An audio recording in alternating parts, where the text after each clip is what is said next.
we have to remember that we learned from some of the best. They had some white boys came over here that did the first beheadings in Point Coupee, Louisiana, where I'm from. Slave insurrection, that was the way you dealt with it. Tuskegee syphilis incident. We're going to see how black men die if they have syphilis, but we pretend we treat them with penicillin, and we're just going to watch the pathology of how they die. Now, that wasn't back 200 years ago. That was 1930 to 1974.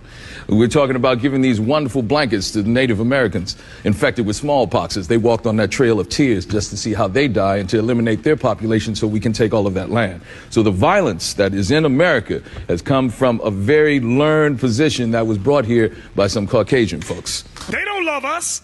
In fact, they have never loved us. Give me that in Ezekiel 35:5. I got to go with scripture, because you will watch this clip and go, oh, he's emotional. I'm not talking from emotion at all. In fact, I'm not really that mad.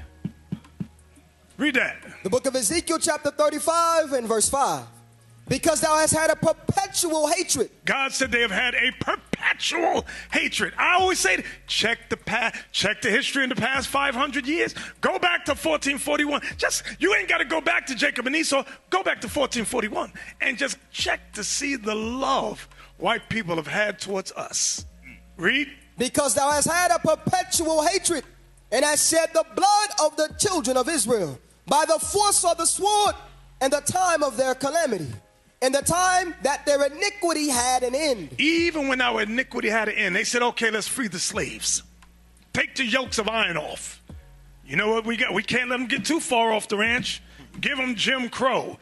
Give them segregation. In fact, give them Ku Klux Klan. And they rain hell on us.